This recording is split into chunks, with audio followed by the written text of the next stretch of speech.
লামিয়ার তার যে পৃথিবী থেকে চলে যাওয়া, তার এই যে মৃত্যু, এর মধ্যে দিয়ে গোটা জাতির সামনে একটা বড় প্রশ্ন হয়ে দাঁড়িয়েছে যে জন্য 5ই আগস্টের যে মহাবিপ্লব ঘটলো সেটা তো কিছু না, সেটা হচ্ছে আমরা গণতন্ত্র প্রতিষ্ঠা করতে চাই। আর গণতন্ত্রের মর্মবাণী কি? গণতন্ত্রের মর্মবাণী হচ্ছে আপনার আইনের শাসন, ন্যায় বিচার প্রতিষ্ঠা করা। আদালত হচ্ছে সেই জায়গা যেখানে মানুষ অন্য কোথাও বিচার না পেয়ে আদালতের আশ্রয় লাভ করে। সেটা হচ্ছে মানুষের সর্বশেষ আশ্রয়ের জায়গা।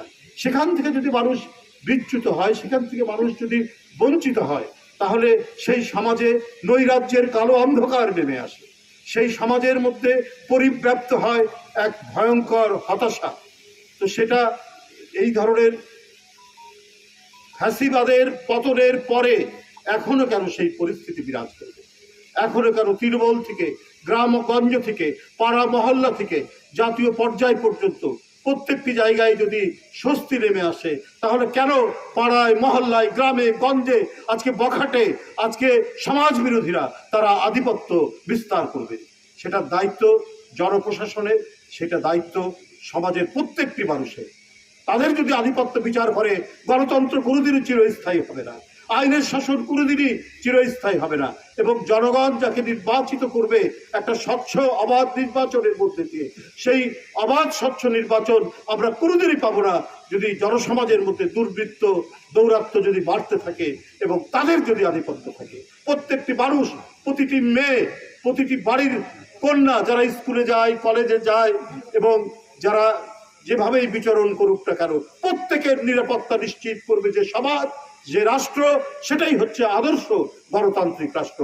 সেইটার জন্যই তো এত আত্মদান, সেটার জন্যই তো আপনার আবু সাইদরা নিজের শার্টের বোতাম খুলে আপনার মুখোমুখি দাঁড়িয়েছিল স্বৈরাচারের আইন শৃঙ্খলা বাহিনীর কাছে।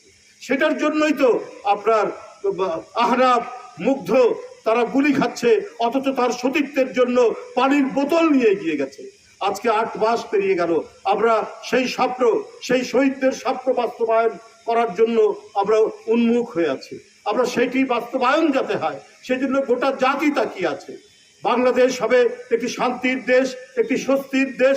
প্রত্যেকটি মানুষ, সে যে পর্যায়েরই হোক না কেন, প্রত্যেকেরই নিরাপত্তা নিশ্চিত হবে।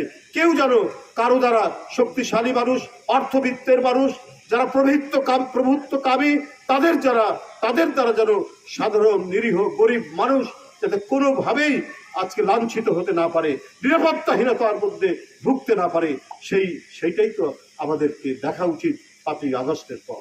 তাই যথাসময়ে যথাযথভাবে লামিয়া যখন তার নিরাপত্তার কথা বলছিল, সে যখন বিচার চাচ্ছিল, তার উপর উৎপীড়নের সেই বিচারিক প্রক্রিয়া ত্বরান্বিত হলে আজকে হয়তো তার জীবনটি চলে যেত না।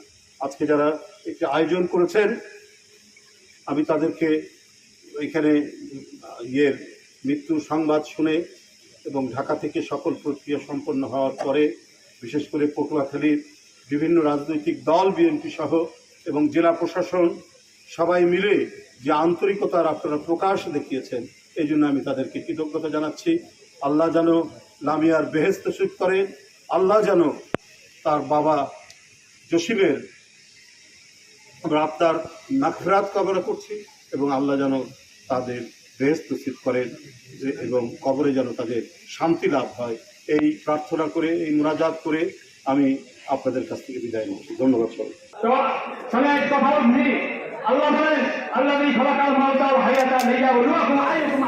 আল্লাহু আকবার। ভাইয়া আপনার মোবাইলটা একটু নিচে নামান, আল্লাহু আকবার। কি এই দুটো মানুষ আর কেমনে যাবে? এই পাশে ভালো যাবে।